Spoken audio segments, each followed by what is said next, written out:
like, no, I've got this weird, so I think this like hustle thing, I don't know that it only plays into a notion of how do you get ahead in the world. I think we all have narratives of success, and we do things to intentionally or subconsciously change our lives. So I don't know if that means, that you're like you don't have hustle for a reason.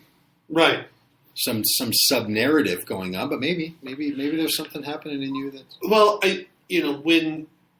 when I got fired from the church in 2009, that really kind of took my legs out from under me, and so it was funny because I talked with our friend Tom Olson right after that happened, and and he told me, he goes, John, do you want to heal now, or do you want to heal 5 years from now?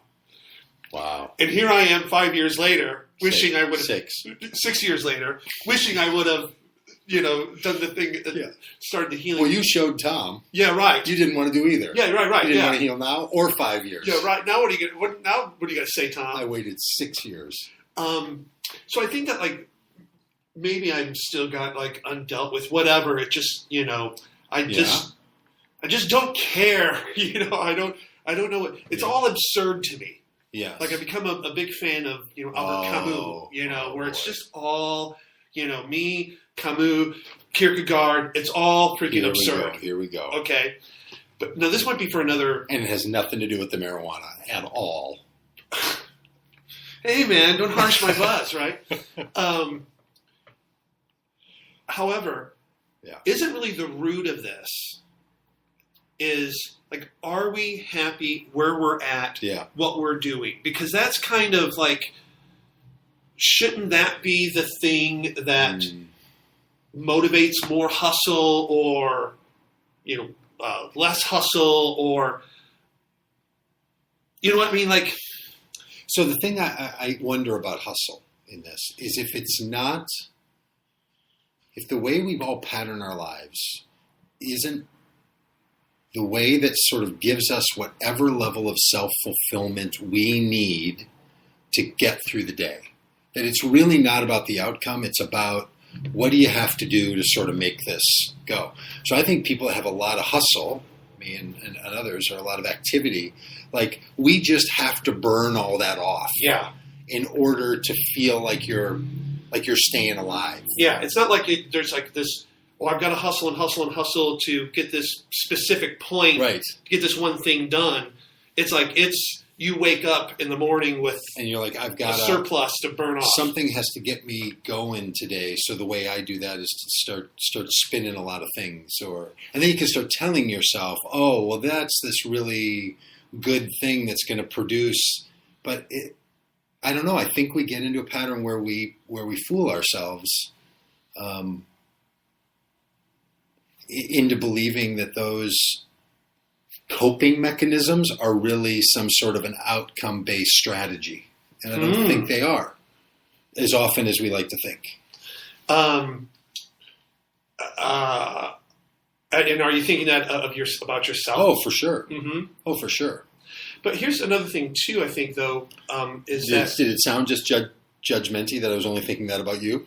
No, I knew you weren't talking about me because I don't... Look, all that hustle would just interrupt my pursuit of the perfect day. Yeah, that's right. So, but here's the thing, though, too, with all of that energetic thinking and activity, because you're kind of responsible for starting a lot of different things and got a lot of things going, taking a lot of things from the, from idea to inception or whatever. But I think you being in that mindset all the time, though, it's you've got possibility thinking. Opportunities arise to you because you're in that mind space. You're in that place of, and it's, we all know there's you will attract other movers and shakers who want to get together and start something and do something. So maybe there's something about that activity, that hustle that you have, that it does just kind of draw success because you're constantly casting the net. The net is always out. Yeah. Well, I'm not. I don't think I don't know how to say this without sounding totally ungrateful. I don't think I'm shining example of success in some. You know, I'm not trying to put down any of the things I've done, but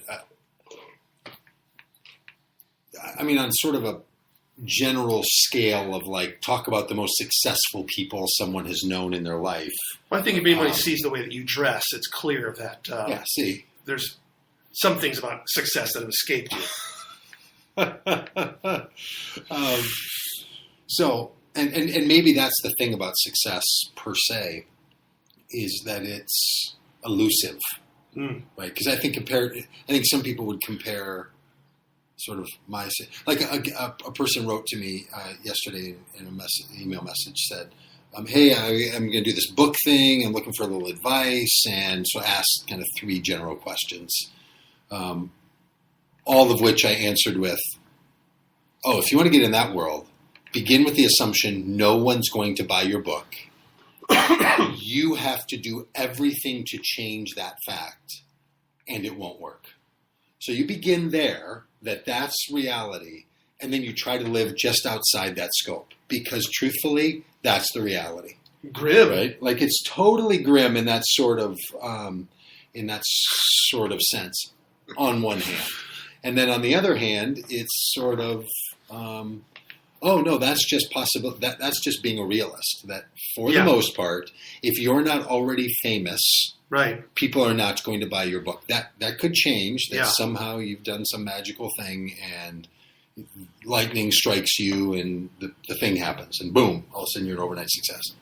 But that's not going to happen. Actually, like, stop planning on that. Yeah, but there's like no chance of anybody reading your book if you don't at least begin with number 1. If you don't begin with number 1. Right. Yeah, you've got to go. And so, it's this weird thing about, in my own brain, about possibility thinking and about hustle it is just the thing you do because the alternative is so bad.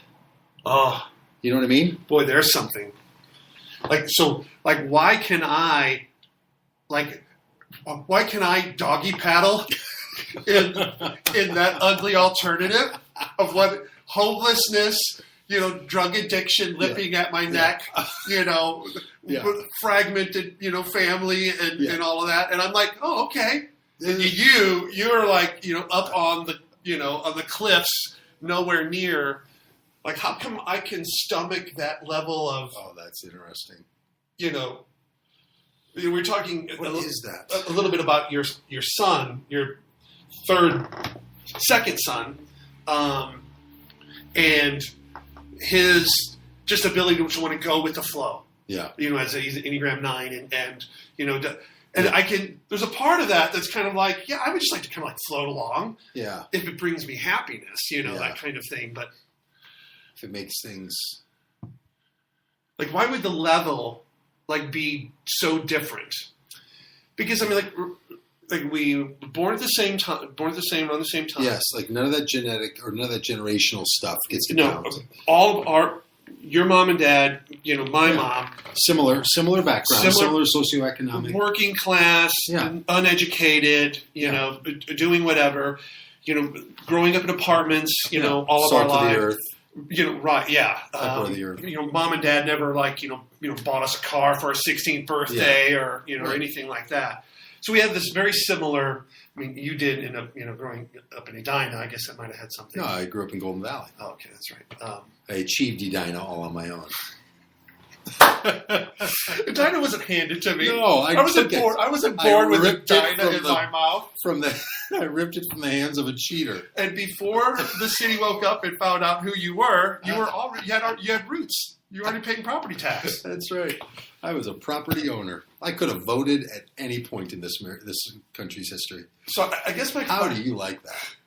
My question is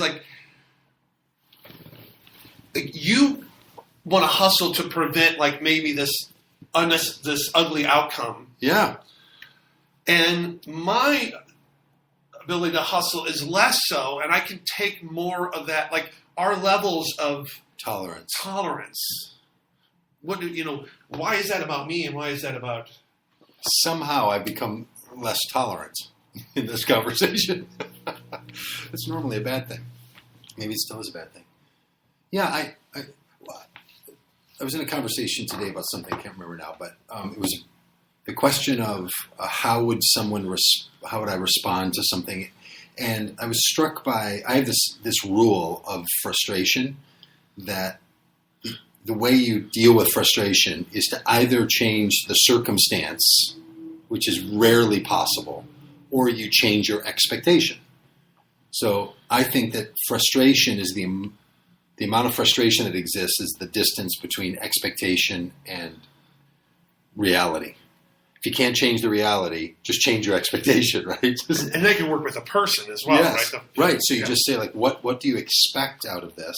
And make an adjustment to your expectation. But that's all part of that same kind of possibility thinking, right? Like, oh, there's no point in fighting against this. So, like, it's this weird thing of, like, hopefulness and possibility and let's make it. But I don't think it's driven out of, like, dreaminess.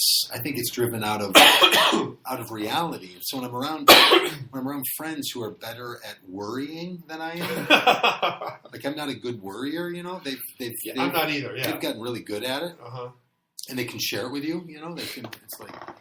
Let me give this gift of anxiety. They will often say things like, well, the only reason I'm worried is because I'm a realist. And you just act as if you're in this world of everything is possible.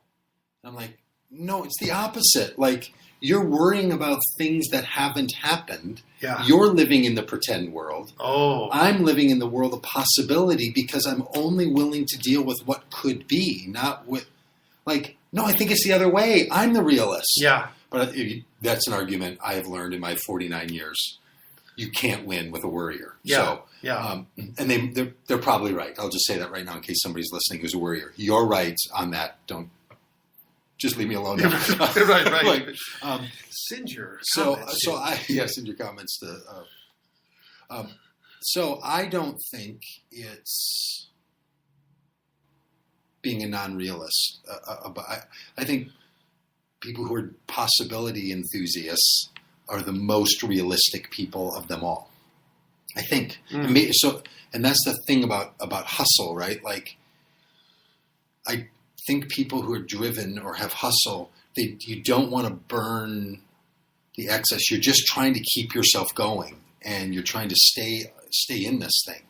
You know, it's almost like you're in the batter's box in a baseball analogy, and you're just fighting off pitches. You're just trying to keep contact, you know, just stay alive. What you just said was very fantastic. I think you painted yourself in a fairly generous light, though, because I think you do have a very high expectation of people, and as one who has been an employee of yours, I know that.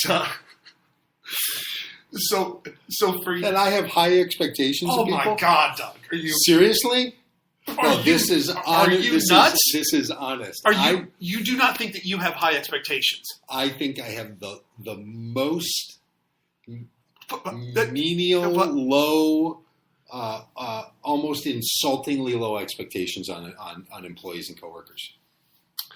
I truly. Well, we'll just have to agree to disagree there. But wow, Doug is incredulous that. We're gonna have to start asking around about this. Well, you said that you can't change the situation or the person, so you have to adjust your expectations. I change my expectations. Isn't it wearying that you got to constantly lower your expectations for every encounter with every human being and situation you come across?